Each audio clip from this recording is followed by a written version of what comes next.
Rise from your grave. Hello Quakers, and welcome to another episode of the Quake Grave. You know, we've been playing a lot of new maps lately. A lot of maps have been released this year, and that's pretty much all we've been playing this year. We haven't been able to go back and play any older maps, and you know me, I love old Quake maps. So I figured today, let's cleanse the palette a little bit, and let's play a map from 1997. This is called All Black Within. It's by Jim Hughes and was released on December 1st of 1997. So let's go back in time and see All Black Within. Well, here we are in All Black Within. We have 58 kills to make and 2 secrets to find. We'll grab these weapons here. The map starts you out with a couple weapons, which is kind of cool. You don't see that a lot in Quake maps. Before we get started here, little note. I did actually already complete this map once, so I'm going to know all the secrets and I'm going to know everything that's coming up. Unfortunately, there won't be too many surprises while we play it. And that is because I had a little issue with my video recording software today. However, I will speak to this room, first and foremost. Really like the entry area of this room. Starting with the slip gate here, and you have this cool panel platform here that you're kind of like, wow, I wonder how this is going to play into the map later. My guess is that it's the exit, possibly. I know whether it is or isn't, but I'm not going to tell you guys just yet. You have these really interesting brush structures here for the torches, which I thought were really, really cool. And the map, like, it kind of serves this interesting base map mixed with like the medieval Quake style map. You know, I think it's pretty cool. And the game does offer a little bit of challenge in it too, or rather, the map does. Take them out. And we're gonna have a couple of zombies under the bridge here we gotta take out. Those two, and then there's one more hiding right back here. There he is. Boom, he's done. We got this little gate moat here that we're gonna hopefully be opening up in a second. Just so I heard another zombie down there, but maybe not. Alright, let's move on, shall we?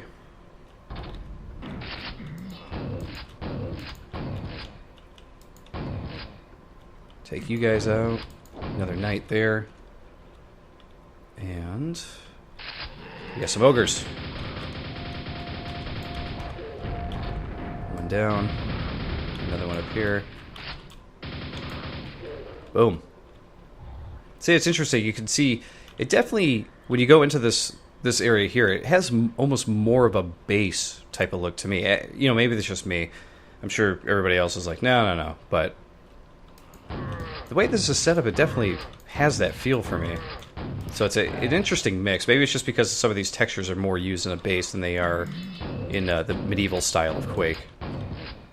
And you're done. See, we're at 16 out of 58. But regardless of the mix of textures or not, I like the look and feel of this. What I like even more about this map is the pacing. It's paced very, very good. Every room has a good amount of enemies for you to take out. It's not too hard, not too easy. Plenty of areas to dodge and get away from these guys. You know, they're pegging pineapples everywhere. It's really good ogre placement. Especially if you were to activate the whole room at the same time. It would be a pretty challenging fight, but luckily for us, that wasn't the case. So we hit that button, and that's going to open the door back outside for the moat. And we will head out there. So you get in here, this might be the only room in the map that I was a little disappointed with. You'll see why in a second. Oh wow, this played out a lot differently than it did before. And I'll tell you why in a second. You can't quite get to me, can you, Fiend? That sucks.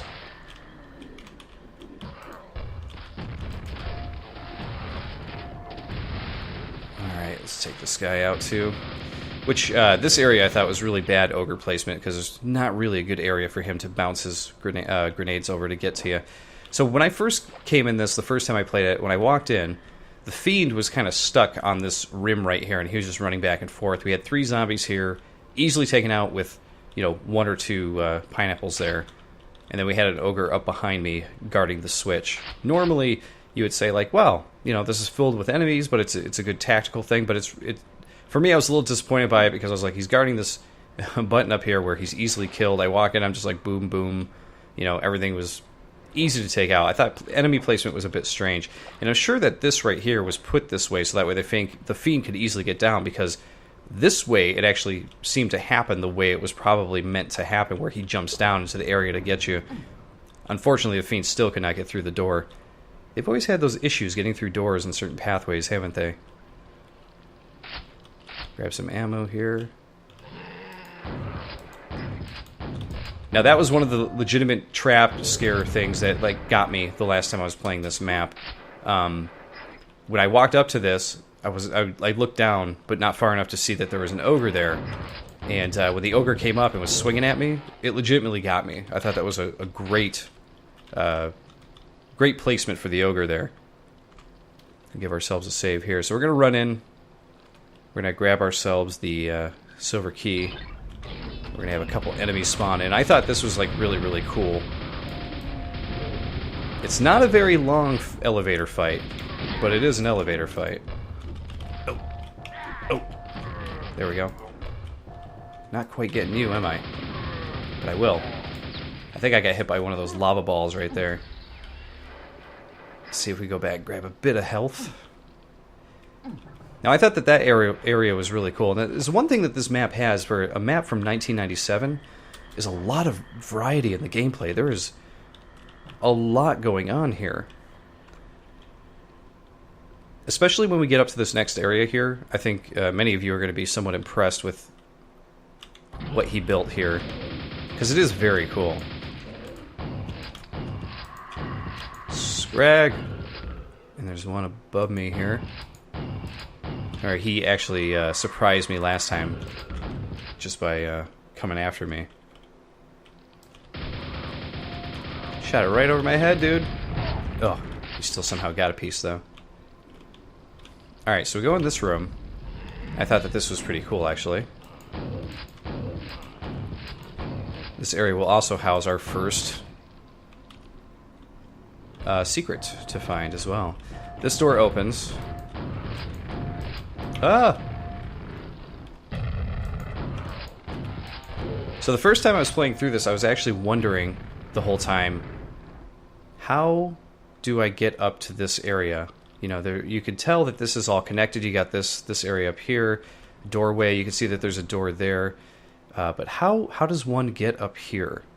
And it didn't seem like there was any easy way to get up there. And obviously you could, at this point, probably grenade jump up there. If you were skilled enough. But there's got to be a real way to get up there. I figured that was where all the secrets were going to be.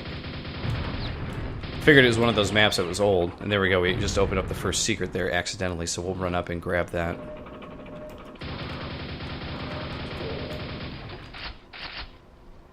So you hit this switch here, and you can tell, because the texture is a bit different there. It's kind of a giveaway. But you hit this button, and you drop down. Whoa! It was a trap the whole time! Which I thought was pretty clever. For a map from 97, very clever. All you gotta do is hit those buttons, it'll bring you right back up. So I thought this room was incredibly clever. You walk in, kill a few enemies, this door finally opens. What you do, elevator goes up, you'll find a secret, you'll find a trap down here. Very, very, very cool the way it's paced.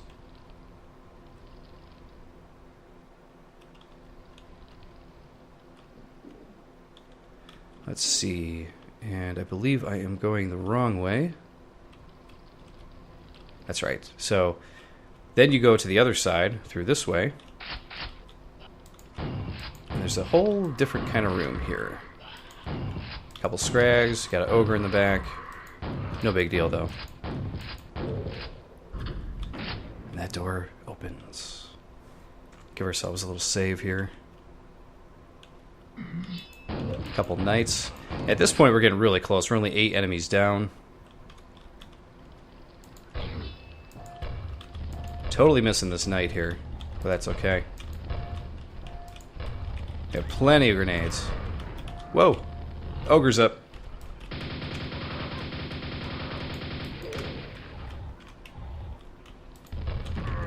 He got me a little bit there, but no big deal. I think we jibbed him. So we got a rocket launcher. So this is going to open the door that we passed in the previous room there. Grab some health. And this is going to tell us to go back to the beginning. And here we will find our second and final secret. Again, easily found by me.